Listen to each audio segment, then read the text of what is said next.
Hello students, welcome back to your own learning platform Vedika commerce classes. आज इस class के अंदर हम रेगुलर ड्राइंग पे इंटरेस्ट कैलकुलेट करने जा रहे हैं जब पार्टनर क्वार्टरली बेसिस पे विड्रॉ करता है रेगुलरली। ठीक है, तो उसके लिए हम एवरेज पीरियड कैसे कैलकुलेट करते हैं। एवरेज पीरियड का फॉर्मूला क्या होता है, months after first drawing minus months after last drawing divided by 2। इस तरह से हम एवरेज पीरियड कैलकुलेट करते हैं। देन क्वार्टरली उसको कैसे कैलकुलेट किया जाता है, ये डिपेंड करेगा कि उसने क्वार्टर के कब निकाला है। क्वार्टर के बिगिनिंग में निकाला है, क्वार्टर के मिड में निकाला है एंड क्वार्टर के एंड में निकाला है। अब मंथली बेसिस पे अगर पार्टनर ने ड्रॉइंग की है तो नॉर्मली बच्चे समझ लेते हैं, लेकिन ये क्वार्टरली वाला जो होता है यहाँ पे कई बार बच्चे कंफ्यूज होते हैं। तो सबसे पहले हम क्वार्टर भी रिकॉर्ड कर लेते हैं। ठीक है, अब हमारे पास बेसिकली क्वार्टर्स क्या होते हैं। फर्स्ट क्वार्टर अगर हमारा फाइनेंशियल ईयर 1 अप्रैल से 31 मार्च होता है तो फर्स्ट क्वार्टर हमारे पास जो होगा दैट वुड बी 1 अप्रैल से लेके अप्रैल, मई एंड जून 30 जून तक होगा। ठीक है, देन सेकेंड जो क्वार्टर हमारे पास होगा दैट वुड बी 1 जुलाई से लेके 30 सितंबर। देन थर्ड क्वार्टर जो होगा दैट वुड बी 1 अक्टूबर से लेके 31 दिसंबर। और जो हमारा फोर्थ क्वार्टर होगा that would be 1 January to 31 March. अब मेनली हमारे पास ये क्वार्टर होंगे, 4 ही तो क्वार्टर होते हैं। ठीक है, 3 मंथ्स ईच। डन। तो हमारे पास एवरेज पीरियड जब किसी भी पार्टनर ने क्वार्टर के बिगिनिंग में पैसा विड्रॉ किया है, तो सपोज उसने बिगिनिंग में कर लिया तो 1 अप्रैल को ही था ना बिगिनिंग, तो 1 अप्रैल को ही उसने पैसा विड्रॉ कर लिया। कितने मंथ्स बचे, अभी तो पूरे 12 मंथ्स बचे हैं, तो 12 मंथ्स। देन उसने लास्ट क्वार्टर के बिगिनिंग में लिया है, तो लास्ट क्वार्टर कब था, जनवरी। जनवरी के बिगिनिंग में, जनवरी के 1 को उसने पैसा विड्रॉ कर लिया, तो उसके बाद कितने मंथ्स बचे हैं, जनवरी पूरा पड़ा है, फरवरी है, मार्च है, 3 मंथ्स। ठीक है, देन हम यहाँ पे हमारे पास जो पीरियड आएगा दैट वुड बी 7.5 मंथ्स का हमारे पास यहाँ पे एवरेज पीरियड आएगा। समझ आया। ठीक है, नेक्स्ट अगर यही एवरेज पीरियड हमें मिड ऑफ द मंथ के लिए कैलकुलेट करना होता है, तो अब मिड ऑफ द क्वार्टर का मतलब क्या है, क्वार्टर के मिड में, तो फर्स्ट इंस्टॉलमेंट उसने कब निकाली होगी, इसके मिड में 1 अप्रैल से 30 जून तक का जो क्वार्टर है उसके मिड में। तो मिड कब हुआ होगा, अगर हम यहाँ पे मिड देखते हैं तो मिड तो हमारा 15 मई रहा होगा ना। फर्स्ट क्वार्टर का मिड 15 मई रहा होगा और लास्ट क्वार्टर का मिड हमारा 15 फरवरी रहा होगा। ठीक है, तो फर्स्ट इंस्टॉलमेंट के बाद कितना टाइम पीरियड बचा, 1.5 मंथ तो हमारा निकल गया। तो हमारे पास कितना बचा, 10.5 मंथ्स बचे हैं फर्स्ट इंस्टॉलमेंट के बाद, फर्स्ट ड्राइंग के बाद। देन लास्ट ड्राइंग उसने कब की है, 15 मार्च को, 15 फरवरी को, तो हमारे पास 1.5 मंथ्स अगेन बचा हुआ है। देन हमारे पास टोटल कितना हो गया, 12 डिवाइडेड बाय 2 मतलब 6 मंथ हमारे लिए यहाँ पे एवरेज पीरियड होगा।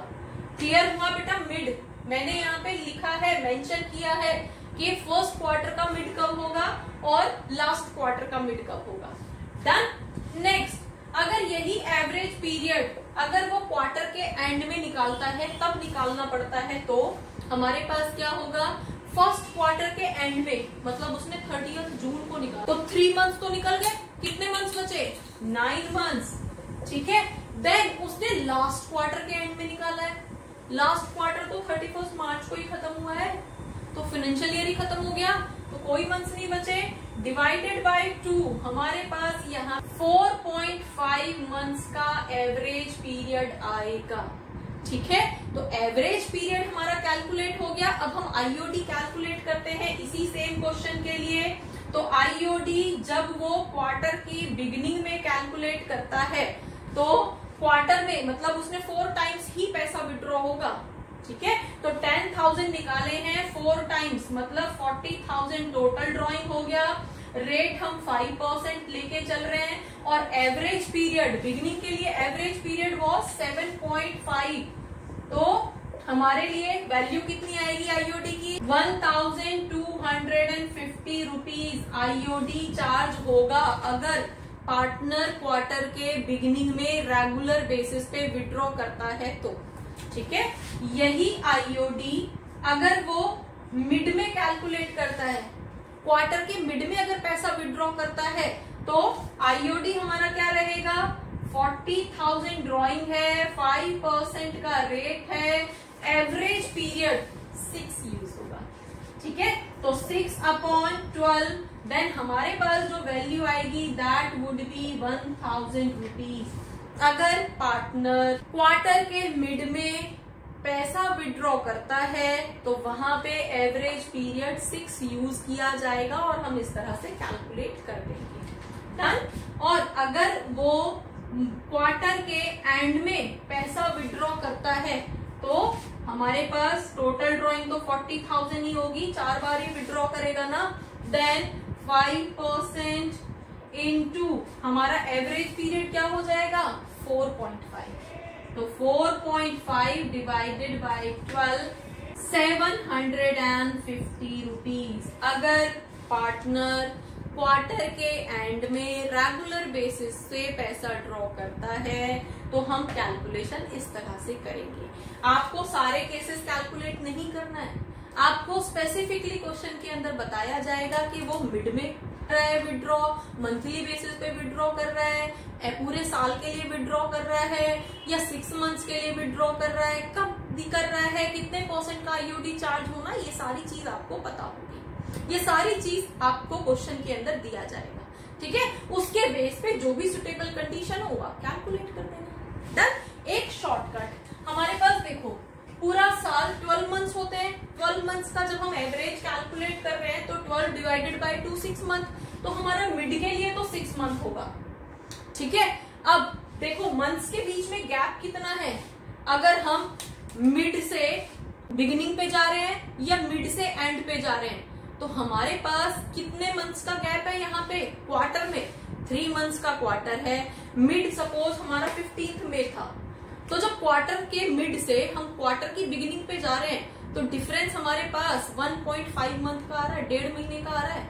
ठीक है, तो जब हम यहाँ से मिड से बिगिनिंग की तरफ देखेंगे तो टाइम पीरियड बढ़ गया ना, तो टाइम पीरियड बढ़ गया कितना 1.5 महीने, 1.5 मंथ्स इंक्रीज हो गए तो प्लस 1.5 मंथ्स हो जाएगा।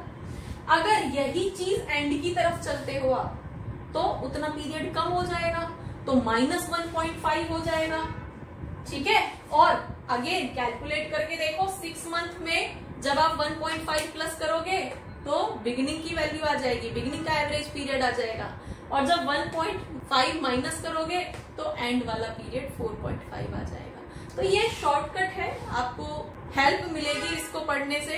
तो होपफुली आईओडी किस तरह से कैलकुलेट किया जाता है क्वार्टर के केस में, जब पार्टनर रेगुलर ड्राइंग करता है, इररेगुलर ड्राइंग करता है, ये सारी क्लासेस हमने अपलोड की हैं। अगर आपने नहीं देखी है तो डिस्क्रिप्शन बॉक्स में दिया गया है, आपके लिए हेल्पफुल होगा। For more keep watching, keep learning. Thank you.